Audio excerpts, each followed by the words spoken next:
Hi, greetings from Panama. Hey, greetings. Paul's home from New York, Hey. and I'm so excited for him to see our first tower garden in Panama. Amazing. I came back and Janine said that this tower was doing well, but this is amazing. I mean, I can't believe it's this prolific, these plants. So when It's Paul incredible. left, the seeds had only been sprouted. I was just, I don't even know if I had any in the tower yet. They I had think just been they were germinated. But they were on the base of the tower waiting for Right, roots right. to go in. So he's not seen anything except pictures. And he saw a video a few days ago and he wrote to me and said, do you think maybe this is our best tower yet? And I have to say, honestly, I think it is, especially with a couple of plants in mind. We think this is the strongest and most incredibly crispy romaine lettuce we've ever had. Frequently, our romaine lettuce comes in kind of wimpy. As I say, when in Colorado. when in Romaine. Yes. When in Romaine, do as the Romaines do. Paul's home. That means the puns have returned. I did my one little pun while Paul was gone to say, how you been, Yero? So that's our little habanero love back there. That was one of the last jalapeno. No, we don't have any jalapenos. We have a habanero, a poblano pepper, and a Jamaican Scotch bonnet pepper. So back to the lettuce. In addition to the romaine, we have just a major league harvest of butterhead to do.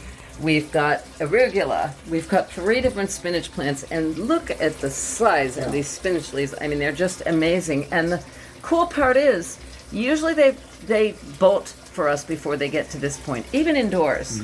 But these are just doing so great, and I think part of it is the humidity here. It's very humid here in Panama. I mean, even the chives talking. Yeah.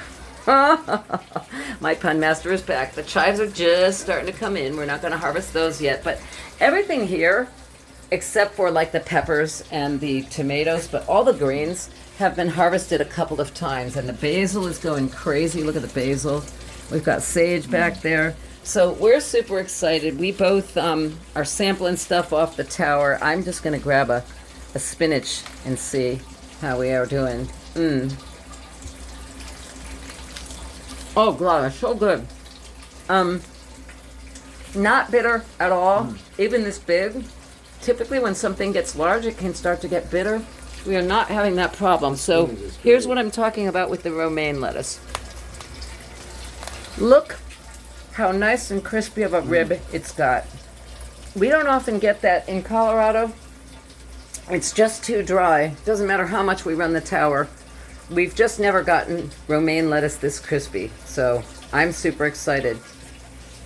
And it's crunchy, too. I mean, crisp.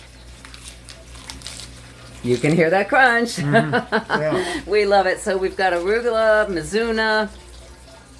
Paul, What what's else you the can camera? show some more. No, Okay, go ahead. cool.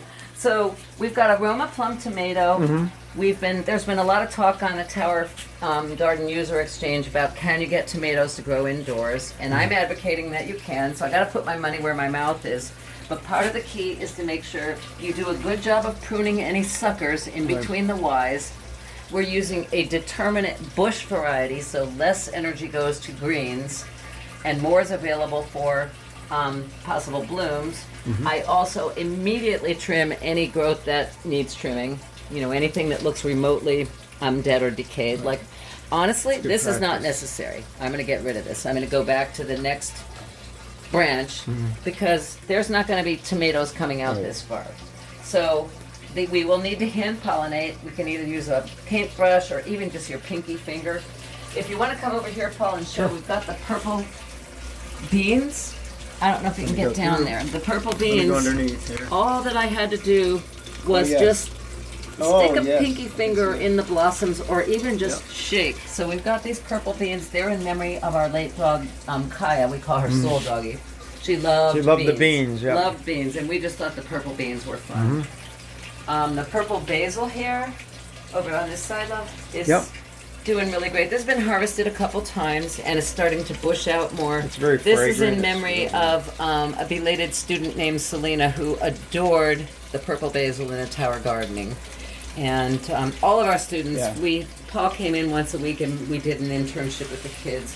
And they all learned that there was more to life than chicken nuggets and french fries. And the parents who are like, my kid's gonna die, he doesn't eat, and the next thing you know, they're eating salads and hot peppers and all kinds of things. And I especially love the purple basil and the sage in the salad. Oh. Delicious. Just from handling the purple basil, my Yeah. fingers are so fragrant. So everything here is just fresh, fresh, fresh.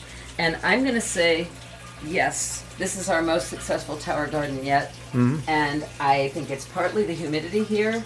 I think it's partly that I'm giving it a lot of loving attention. Yeah. And I can't help but wonder if the new nutrients, the Jack's A+B powdered nutrients, might possibly be better than the originals that came with the tower. This is our first time ever growing with the Jack's powder.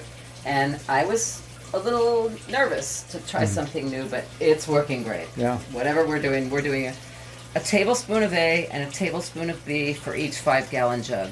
And it's growing like crazy. So we've got a lot of salad to pick today, love, okay? Yes, yes. We're going to have a celebratory salad. So that's the scoop. We've got it from top to bottom.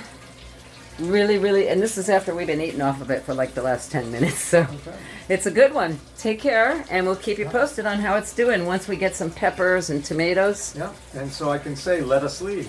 Oh, golly. This is what I have come home to me. It's been Pun City ever since he got in the door. Take care. I am just thrilled about this romaine lettuce. Can't speak highly enough about it. Let us go.